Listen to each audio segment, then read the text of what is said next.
Okay, let's dive in. We've got this fascinating stack of material right here, sent in by you, our listener, and it's all focused on one really critical subject, the incredible journey of India's industrial sector. It really is a huge story. Decades of change. Absolutely. We're talking policies evolving, economic ideas shifting. I mean, a fundamental move from, state control towards something much more open, market-driven. A real transformation.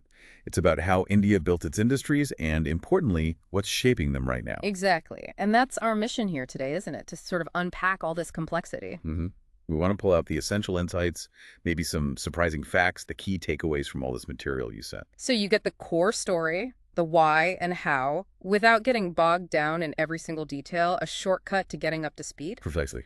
A deep dive. So with something this big, where do we even start? The material you sent kicks off right at the basics, really. Why does industry even matter so much? Yeah, that's the foundation. The sources are clear. Industry isn't just a piece of the economic pie. Often it is the pie, or at least the main ingredient. It's what really accelerates overall growth. And crucially, it's key for self-reliance. Self-reliance, meaning not being overly dependent on others. Exactly. Making sure a country can produce essential goods itself, stand on its own feet, not rely too much on imports. And that links directly to jobs, I imagine. Absolutely. Direct jobs, Yeah. obviously people working in factories, manufacturing. But the sources also talk about this ripple effect. Ripple effect. Yeah, like dropping stone in water, the impact spreads. Industries need raw materials, transport services. It creates demand everywhere, generates indirect jobs. Yeah. Sometimes this effect is so strong, whole new towns spring up around these industrial centers with housing, schools, everything. Like those examples in the sources, Jamshedpur, Rourkela. Exactly. Jamshedpur around Tata Steel, Rourkela, Bhilai, around their steel plants. Classic examples of industry-building communities. That really shows it's more than just making stuff. It builds ecosystems. Okay, before we go further, how are we defining industry here? Just manufacturing. Primarily, yes. For this discussion, the focus is on manufacturing activities, taking raw materials and turning them into finished goods. That's the core we're tracking. Got it. And the material classifies industries in a few ways. Yes, several ways, which helps understand the policies. You can look at the product. Like what they make. Right. Basic industries think steel, cement, foundational stuff. Then capital goods the machinery factories use, intermediate goods, components, tools, and consumer goods. Things we buy every day, cars, fridges. Exactly. Sometimes called white goods, that whole category. Makes sense. What about ownership? That seems key for India's story. Crucial. You've got the government-owned public sector units, PSUs, then the private sector, which includes domestic private companies and foreign ones, and sometimes joint ventures between public and private. And size matters too, doesn't it? The scale of investment. Hugely important for policy. It's usually based on investment in plant and machinery. The sources give specific figures. Oh, yeah. Like what? Well, large industries are over 10 crore investment. Medium is between 1 crore and 10 crore. Small scale, that's between 10 lakh and 1 crore. And then village or cottage industries, under 10 lakh. Those specific numbers are helpful. Why is scale so important? Because policies, subsidies, regulations often target specific scales. Understanding these brackets helps see who the policies were aimed at. Okay. And the last way to classify them? By intensity, are they capital intensive, using lots of machinery, or labor intensive, relying more on workers? And the sources point out countries trying to industrialize quickly often start with those basic and capital goods industries. They build a foundation. Which leads us right to India's start. When did this formal industrial push really begin? The material points to the second five-year plan. That's roughly 1955-56 to 1960-61. That's the formal launch pad. And it was heavily shaped by the Mahalanobis model. Mahalanobis, statistician model. That's the one. And its core idea was the government itself should set up these big, basic capital goods industries. So state-led heavy industrialization. Exactly. And the material clearly states this was strongly influenced by the Russian model of state-run industry, which was, quite prominent globally then. Okay, so a clear initial vision. Planned, state-driven, focused on heavy industry. But the big question is, why the public sector? Why did the government take this on directly after independence? Good question. The sources give several key reasons. First, ideology played a big part. The influence of the Soviet Union, the general mood of socialism favoring a large state role. That was powerful. And the alternative capitalism wasn't viewed favorably. Not really. The sources mentioned it was associated with exploitation, with vested interests, especially in that post-colonial context.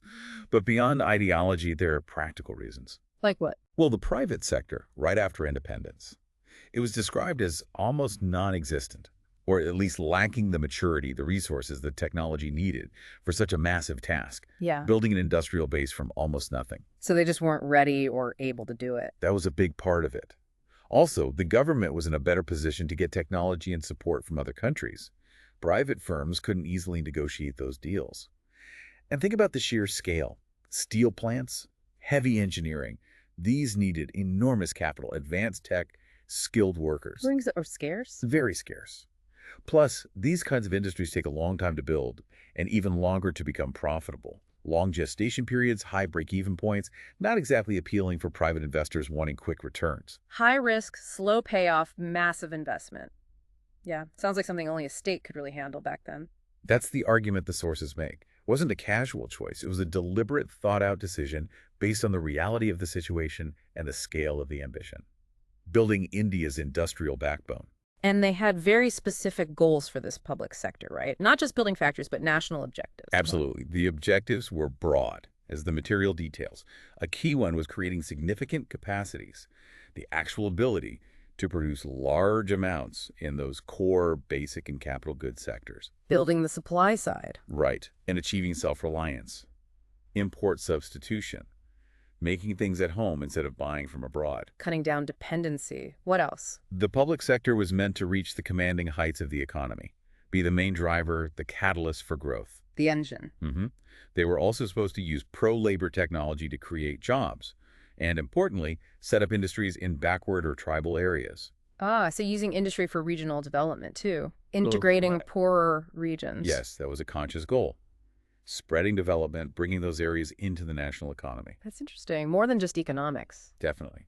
They were also meant to help the private sector evolve, provide inputs for them, and even build entire townships around the plants, housing, schools, hospitals, total ecosystems. Wow. And regulating prices. Yes, for essential industrial goods like steel, cement, to ensure affordability. That's a huge list of responsibilities. The public sector was really envisioned as this all-purpose development tool. It certainly was. And this vision drove industrial policy right up until 1991. The pre-91 landscape had some defining features, starting way back in 1948. Okay, let's get into that pre-91 regulatory world. What was it like? The sources paint a picture of a highly regulated, quite regimented environment. Lots of bureaucratic control. The most famous element? The licensing system. The license permit Raj. Heard that term. Exactly. You needed a government license for almost any industrial activity. Compulsory registration even before starting. It was pervasive. So permission needed just to exist, basically, and then more permission for everything else. Pretty much. The 1956 policy really cemented the public sector's dominance. It reserved 18 specific areas exclusively for the state. 18, like what? Strategic stuff. Oil, power, heavy equipment, telecom. The core industries. Private sector could operate elsewhere, but they still needed licenses. And crucially, the public sector could also enter those non-reserved areas if the government felt it necessary. So the public sector had its exclusive zone and could compete anywhere else, while the private sector always needed a nod from the government. That's the gist. And there were more controls. Larger private companies were regulated through the MRTP Act monopolies and restricted trade practices. Foreign companies through Foreign Exchange Regulation Act. Why those specific controls? The thinking, as the sources explain, was a fear that big companies might become monopolistic, might exploit the market. So their growth, their very operations, needed tight control. This meant even after getting a license and starting up, a private company needed government approval just to expand its capacity or diversify into a new product line. Wow, that sounds incredibly constraining. A very tight leash. And nationalization happened too. Yes, several key industries were nationalized over the years. Coal mining, major banks, insurance companies, even some failing textile mills. Why nationalize? Often the stated reasons were to protect jobs or ensure state control over vital economic sectors, helping the public sector achieve those commanding heights. Price controls were also common for things like steel and cement. So while the official policy always talked about a mixed economy, public and private coexisting, The sources stress that in reality, before 1991, the scales were heavily tilted towards the public sector. Okay, so summing up that whole pre-1991 era, based on the material. Highly regulated, regimented, near-dominant public sector, and a private sector operating in a very limited, controlled space, under constant bureaucratic watch. That was the backdrop for the big change. Which brings us squarely to that turning point, the new economic policy of 1991, the start of India's major economic reforms. It really is seen as the watershed moment. 1991. It goes by various names.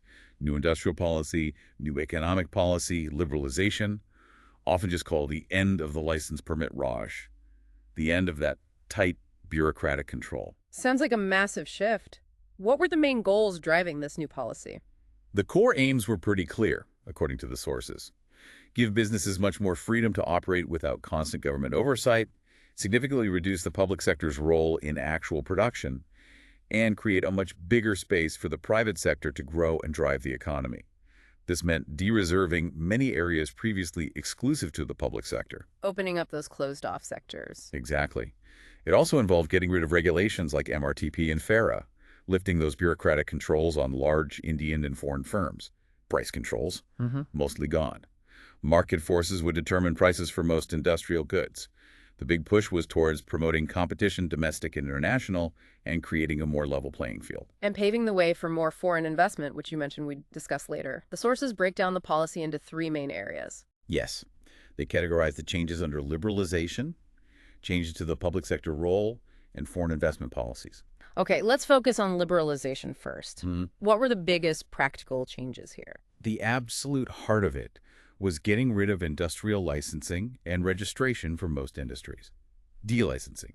That was probably the single most revolutionary aspect. A complete dismantling of the license, Raj. Fundamentally, yes. It meant private companies no longer needed prior government permission just to set up an industrial unit.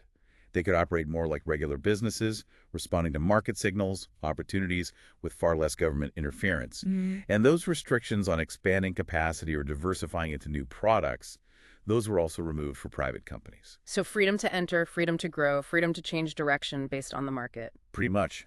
Now, were there any exceptions? Did anything still need a license? Good question. Were there? Yes, the sources clarify. While most licensing went away, a small list of critical or sensitive areas remained under licensing. But significantly, even these were now opened up for private sector participation.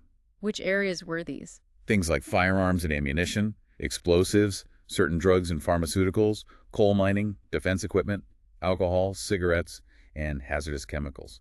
Strategic, sensitive stuff. Okay, so some controls remain for safety or strategic reasons, but private players could now enter even those fields. Any areas completely off limits to private companies? Yes, explicitly too. Atomic energy and railways operation. Those remained reserved for the state.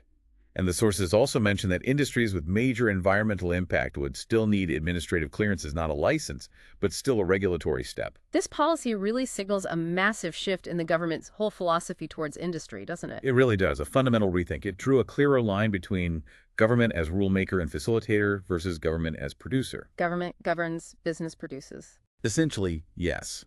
The government saying, our job is governance, social welfare, setting the framework. The private sector's job is production, investment, driving growth. The responsibility for future growth was consciously shifted. Was this seen as weakening the public sector? The sources argue it wasn't intended that way. Not about clipping wings or undermining their status, especially given the huge assets they'd built. It was framed more as finally giving real meaning to the mixed economy idea, acknowledging the private sector's capabilities and indispensable role. So why the big change? And why 1991 specifically? What triggered it? Several factors mentioned in the sources. The overall economic situation demanded improvements in efficiency, productivity, profitability. There was also a growing realization that the Indian private sector had, well, grown up. They were seen as more mature, capable. Yes, more mature, resilient, able to handle bigger responsibilities. And interestingly, the sources suggest a bit of an irony, that the tough, restrictive license Raj environment itself might have inadvertently helped the private sector mature. It forced them to learn how to operate, innovate, and even succeed despite major constraints. Huh. That's fascinating. The restrictions actually made them stronger, in a way. Okay, so how did this 1991 policy specifically affect the public sector units themselves? You mentioned the clipped wings perception. Right, that perception was there. But again, the sources emphasized it wasn't about diminishing their importance given their asset base. It was about redefining their role in a much more competitive environment. The impact was definitely significant, though. How so? What changed for the PSUs? Firstly, the list of industries exclusively reserved for them shrank dramatically, from 18 down to just 5 initially, and later even fewer. Essentially just atomic energy and railways remained fully exclusive. Yeah. Secondly, the policy generally stated no new PSUs would be set up. So focus on the existing ones. Yes, an investment in those existing PSUs was expected to come mainly from their own earnings, their internal accruals. Fresh government money from the budget would generally only go to loss-making or stressed units needing restructuring. They had to stand more on their own financial feet. Exactly. And a big push towards professionalism in management, professional appointments to boards, making CEOs more accountable for performance. And importantly, high-performing PSUs got more autonomy. Autonomy, how? It started with memoranda of understanding, setting performance targets. Later, it evolved into the mini Navraton, and Maharatna statuses. These gave PSU boards significantly more freedom to make investment decisions themselves, without running to the government for approval for every project. So rewarding good performance with more control over their own destiny. It was a major shift. And a complete U-turn on nationalization. The policy explicitly said no more nationalizing private firms unless in truly exceptional circumstances. And this policy also brought in two totally new concepts for India: disinvestment and privatization. Yes. First time these were formally on the table as policy tools. The sources explain both are essentially the opposite of the government's initial investment. Both involve the government selling shares it owns in PSUs. And shares are sold at market value, right? Premium or discount. Right. If there's demand, they're sold at a premium over face value. Now, the key difference lies in ownership and control. Ownership usually means having control, typically holding 51% or more of the shares, or having the support of shareholders holding that much. The sources use a good analogy like forming a government with a majority. Okay, ownership equals control via shares. So what's disinvestment? Disinvestment is defined as the government selling some of its shares in a PSU to the public individuals, institutions usually at a premium, but without giving up its ownership control. The government keeps more than 50% stake. And the goal? The main goal of disinvestment is simply to raise money for the government, to generate resources. The public is seen as the preferred first option to become partners. Got it. Selling a bit to the public for cash, but keeping control. What about privatization then? Privatization is fundamentally different. Its specific aim is to transfer management control to a private sector entity. The control aspect is key. Exactly. This is usually done by selling 51% or more shares to a private buyer or group, though technically, control could shift even with less than 51% if the deal ensures it. So the objective isn't just raising funds, it's changing who runs the company, and the sources stress. Yeah. Privatization is not just a natural next step after disinvestment. They are different tools with different aims. Okay, that distinction is clear. So why did the 1991 policy embrace privatization for some PSUs? What was the rationale? Several reasons are laid out in the material. First, the view that the public sector had done its initial job building capacity, achieving self-reliance. Now the economy needed to shift gears, focusing intensely on capabilities, productivity, efficiency, profitability in a competitive world. Moving from foundation building to performance optimization. Pretty much. Second, liberalization meant more competition. PSUs needed to operate like pure businesses to thrive. But the sources argue that running purely as a commercial entity is inherently difficult within a public sector structure, with its multiple objectives, unlike a private firm focused primarily on profit. Because of those social goals PSUs often had. Partly. Also, the sources suggest the government's role as a producer is generally seen as temporary, not permanent, except maybe for essential welfare or national interest areas like railways or atomic energy. The government built the initial capacity, but maybe wasn't the best long-term operator in all sectors. Government's main job is governing, not running every factory forever. That was the evolving thinking. Plus, there was this growing acknowledgement of the private sector's maturity and competence, a belief they could potentially deliver better results, especially in efficiency and profitability in many areas. And the government realized it had bigger fish to fry, governance, social issues, welfare, more critical tasks, than running industrial units if a capable private sector was ready. That brings up a point the sources touch on. Why privatize a PSU that's actually profitable? Yes, and that's important. It wasn't just about selling off loss makers. Privatization was seen as being about the future. Even for a profitable PSU, the question was, could it remain profitable and competitive long-term under the public sector structure, given the intense competition coming? Ah, so it was a forward-looking strategy for survival and growth in a tougher market. That's the argument. Privatization was seen as equipping the company better for future challenges. The sources also mentioned that business needs quick decisions. Public sector structures, globally, often involve delays. Handing control to a focused private owner, a visionary who could make rapid, strategic calls, was seen as necessary for growth and maybe even becoming a global player. The sources mentioned some big names that were privatized early on. Yes, some big-ticket ones. Bell Ulco, the aluminium company, went to Vedanta. VSNL, the telecom giant, to Tata. IPCL, petrochemicals, to Reliance. Modern Foods, Maruti, also went through forms of privatization. But the sources also note these early privatizations were quite controversial. Questions about the need, the valuation. It wasn't smooth sailing. And there was, and still is, a lot of opposition to privatization in general. What were the main fears, according to the sources? A few key concerns stand out. One big one. Fear that replacing government monopolies with private ones would just lead to private exploitation of consumers or the market without government checks. How did the government address that specific fear? Their stated position, as per the sources, was that they'd only privatize PSUs already in competitive markets, or where competition could be introduced. Natural monopolies would mostly see disinvestment, not full privatization, until competition arrived. Another huge fear, understandably, was job losses, that private owners would slash the workforce to cut costs. A major concern for employees. Definitely. The government's counter, presented in the sources, was that PSU workers often had valuable specialized skills. Private buyers would likely want to retain that expertise. Redeployment within the acquiring group was suggested as more likely than mass layoffs. Okay, and the third main objection? What happens to the money? The fear that proceeds from selling these national assets would just be used to plug the government's budget deficit, not for broader public good or creating new social assets. A common criticism when state assets are sold. How did the government plan to handle that? They set up a specific mechanism, the National Investment Fund, or NIF. The idea was to park all disinvestment and privatization proceeds here. Crucially, the plan was not to spend the principal amount, the corpus. Really, the earnings from it. Exactly. Only the returns generated by investing the NIF corpus profitably would be used. And the plan for using those returns was specific. 75% of the returns were earmarked for creating social assets, nationwide funding education, health, rural projects. The other 25% was for reviving struggling PSUs and helping profitable ones expand. The fund itself was to be managed professionally by institutions like UTI, SBI, LIC. Though the sources do acknowledge the constant pressure of fiscal deficits always tempted governments to dip into the principle itself. Right. Despite these arguments and plans, the sources say the government eventually hit pause on more big privatizations. Yes, they note that major privatization efforts slowed down or were paused, partly to try and build more consensus among political parties and trade unions.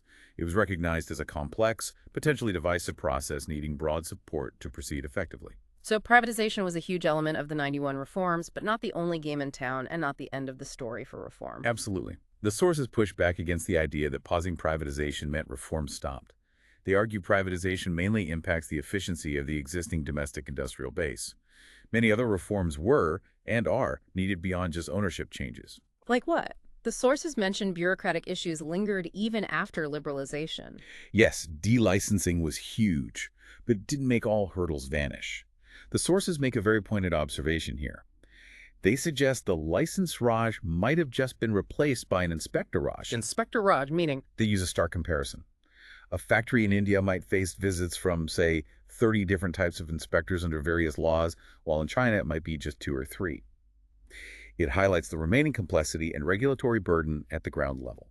Other hassles mentioned: getting simple things like electricity connections, lengthy procedures for pollution control clearances, complex excise duty rules. Sounds like the everyday friction of actually running a business wasn't fully solved by the big policy shifts. That's the point. And it showed up in international rankings. The sources mentioned the World Bank's Ease of Doing Businesses survey, where India ranked quite low at the time, 134 out of 183 on aspects beyond just initial approvals. A stark contrast to places like Singapore at the top. 134. Yeah, that shows the real-world impact of those ongoing hurdles. It underlined that while major entry barriers fell, the operational environment remained challenging. The sources conclude this part powerfully, stating that while liberalization was a major step, it hadn't brought India to global best standards for business ease. What India really needed, they quote, was thousands of smaller reforms. Thousands of smaller reforms. Yes, suggesting that tackling these numerous, often granular operational and regulatory issues is vital, maybe more achievable politically in the short term than another big bang reform that might face resistance. That really emphasizes the need for continuous, detailed work. Okay, shifting back slightly, we talked about the PSU role before 1991 and the changes then. What about their role now and going forward, building on those reforms? The sources insisted it wasn't about weakening them. Correct. The sources stress again, NEP 1991 wasn't about diminishing the public sector status, given their massive asset base. It was about fundamentally altering their expected role and function in the new economy. So what does that redefined role look like in practice? It's a clear shift in orientation. From being primarily welfare-focused, they're increasingly expected to act more like commercial businesses.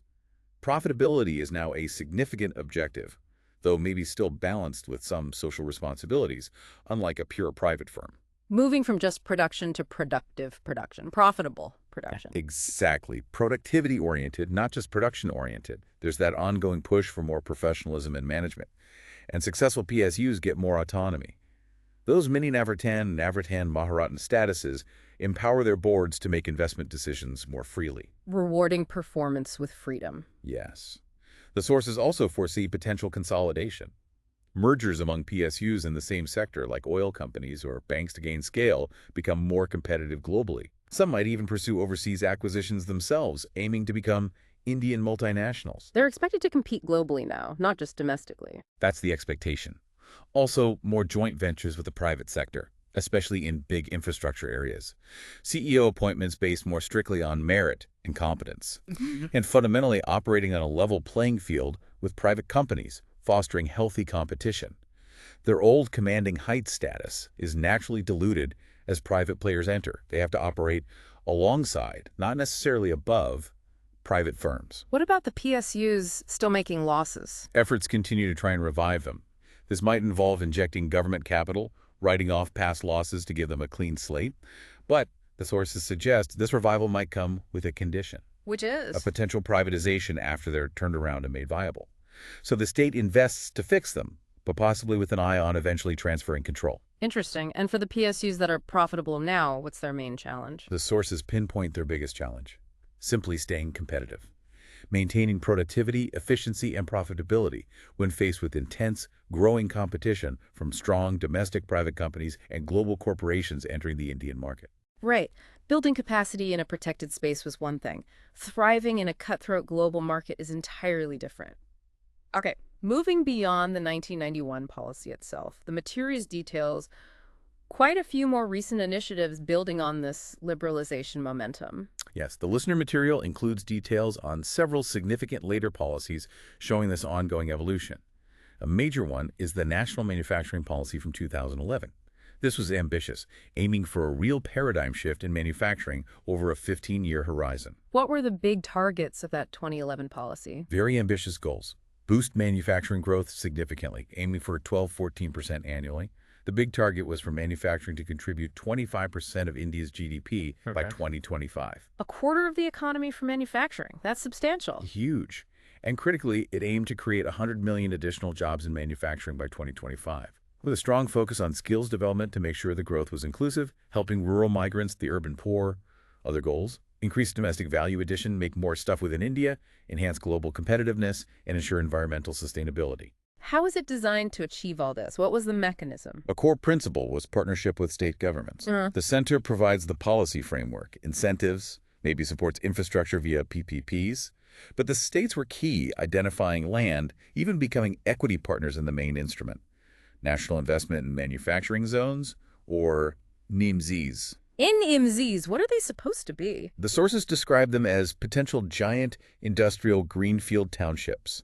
Not just industrial parks, but huge integrated areas, over 5,000 hectares typically, with a large chunk for processing. The idea was state-of-the-art physical infrastructure, clean tech focus, plus social infrastructure housing, amenities all within the zone. Trying to create ideal, self-contained manufacturing ecosystems. Exactly, tackling infrastructure bottlenecks and providing a good environment. The roles were defined. Center handles master planning, external links like rail and ports. States handle land, water, power, internal infrastructure, environmental clearances, resettlement. Sounds like a massive undertaking. How are they financed? Central government support for main infrastructure, possibly viability gap funding, internal zone infrastructure often via a special purpose vehicle using a public-private partnership model. They were envisioned as self-governing bodies. The sources give examples of some identified NEM&Zs, both along the Delhi-Mumbai corridor and elsewhere. And did this policy target specific industries? Yes, NMP 2011 focused on sectors like employment-intensive ones, textiles, capital goods, strategic sectors, aerospace, areas of competitive advantage, autos, and also gave attention to SMEs and PSUs. And did it try to tackle those bureaucratic hurdles, the Inspector Raj problem we discussed? Definitely a key aim, simplifying regulations. It proposed things like clear timelines for clearances, maybe some exemptions under specific conditions within NEM&Zs, better coordination of inspections, web-based processes, combined application forms, fewer returns. A major goal was a single-window clearance system, specifically within the NEM&Zs. Creating pockets of efficiency, at least within these zones. That was the hope. The policy also covered technology development, especially promoting green tech subsidies for pollution control, energy audits for SMEs, incentives for renewable energy, support for tech acquisition via a dedicated fund, and special benefits for small and medium enterprises were a big focus. Easier finance access, tax breaks, simplifying compliance. Consistent focus on SMEs. Yes. Also using government procurement to boost local manufacturing, focusing on skills development, and even proposing an alternate exit mechanism for companies within NEM&Zs. Okay, that's the 2011 policy. What about more general measures across the board to improve the ease of doing business? Yes, the sources list broader efforts. A big push on digitization, making applications for licenses were still needed, or IAMs, Industrial Entrepreneur Memoranda, online, 247. Moving government processes online. And integrating them. The eBiz portal aimed to be a single window for various services. The DGFT, handling foreign trade, made huge strides cutting export-import documents down to just 3 in many cases. Just 3? That's a massive paperwork reduction. It is. Company incorporation became an integrated online process. The Companies Act was amended to remove old hurdles, like minimum paid-up capital. Forms were simplified. Security clearance timelines for industrial licenses were set. Putting time limits on bureaucratic steps. Exactly. An investor facilitation cell was created. Environment and forest clearances moved online. EPO-ESIC registration became automated. A unified labor portal aimed to simplify labor compliances. Sounds like a really widespread effort to tackle friction points. It is. And to encourage states, the government started ranking them annually on implementing business reforms, creating competition between states to improve. States also passed Public Service Delivery Guarantee Acts, making departments legally accountable for timelines. Pushing reform down to the state level and making it measurable. Yes, even down to the district level. And for exporters specifically, DGFT upgraded IT, set up online grievance handling, made most applications digital, allowed online viewing of customs data, and enabled online self-generation of the importer-exporter code. Lots of detailed work making things smoother, building on that 1991 liberalization. The sources also mention a broader vision for a new India. Yes, this sets out big economic targets, aiming for a $5 trillion economy by 2025, with specific contributions expected. $3 trillion from services, $1 trillion each from manufacturing and agriculture. Very clear targets for each sector. Yes, and strategies to get there. For services, identifying 12 champion sectors for focus support, IT, tourism, medical travel, finance, etc. For agriculture, the 2018 export policy aimed to double farm exports.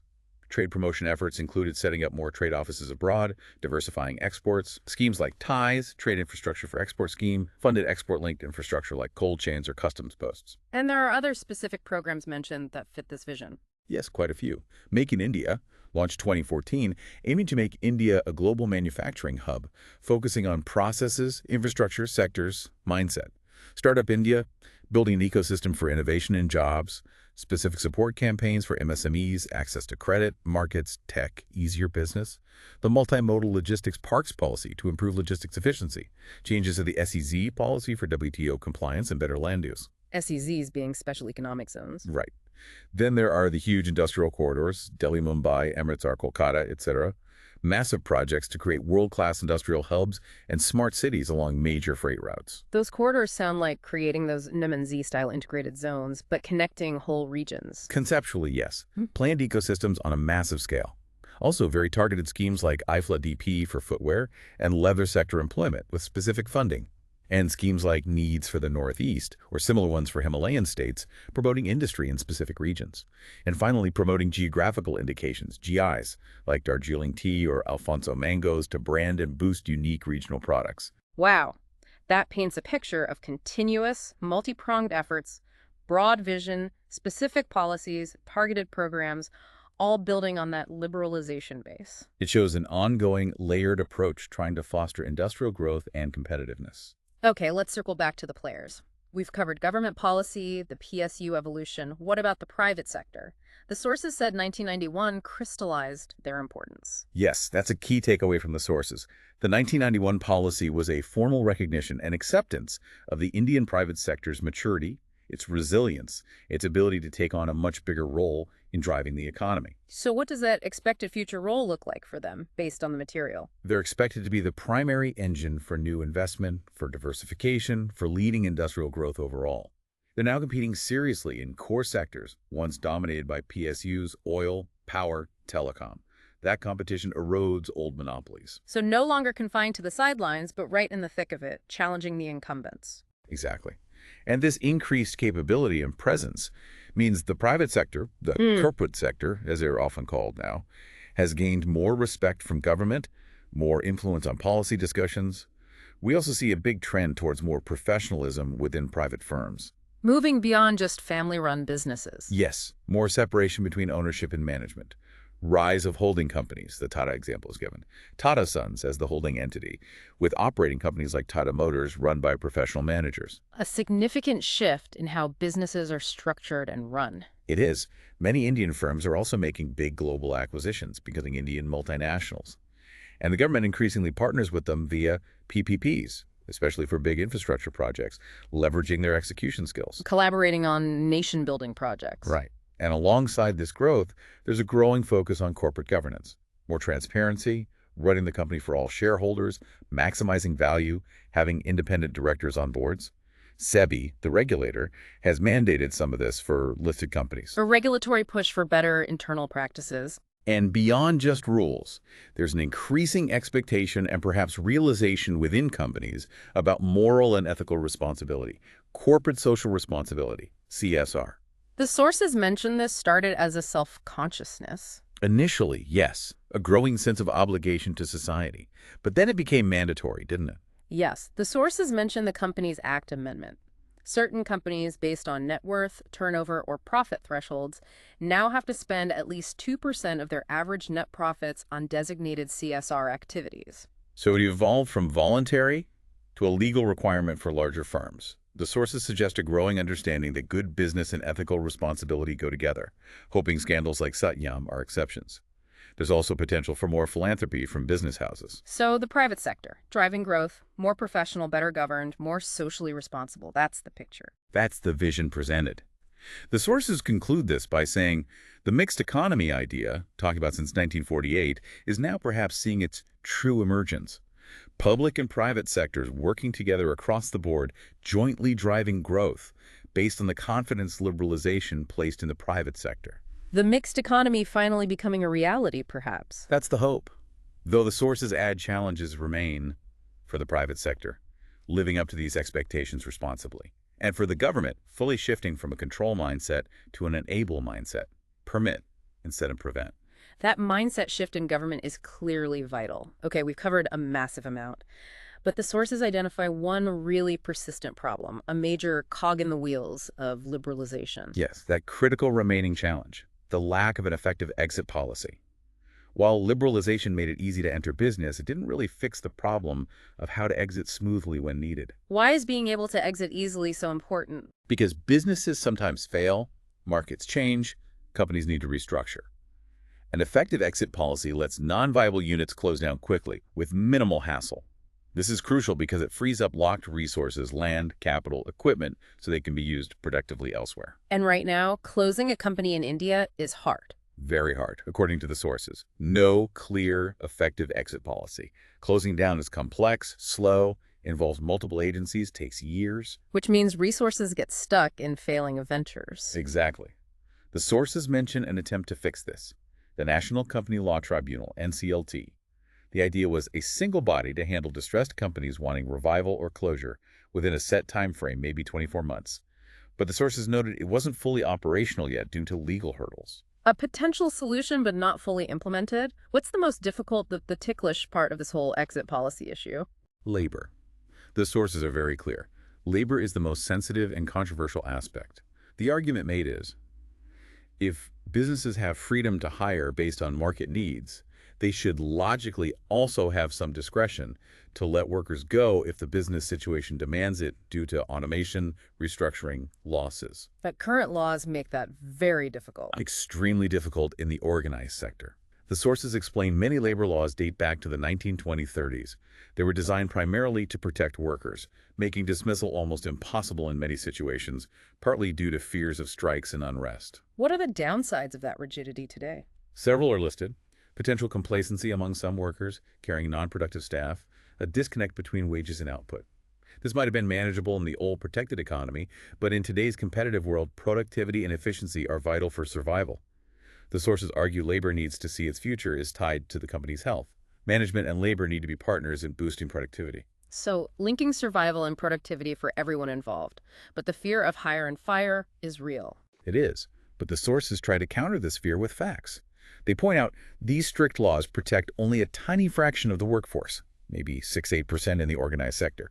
The vast majority, over 90% in the unorganized sector, have virtually no protection under these laws. That's a massive gap. Who really needs the protection? That's the implication. Maybe the focus should be on the unorganized sector. Second, organized sector workers today are often skilled. Companies struggle to retain good employees, not just fire them. Skilled people are assets. If someone has skills and is productive, why would a company want to lose them? That shifts the perspective on the hire and fire fear, considering today's talent market. It does. Third, the laws are old, pre-independence, don't fit modern workplaces. They're also confusing different acts define worker or wages differently.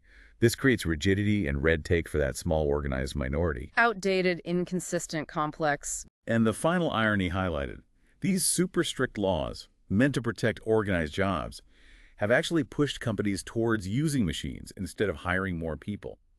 This limits formal job growth in a country with surplus labor. So the protection for the few actually hurt job creation for the many. That's the argument. The need, the source of stress, is for labor to see that protecting the company's viability is key to protecting their own interest, jobs, wages long term. But reforming labor laws is incredibly difficult politically, right? The sources mention unleashing a storm. Yes, seen as perhaps the toughest reform politically. Can't be forced in a democracy like India. Needs careful, gradual consensus building. What initial steps do the sources suggest? A modest start.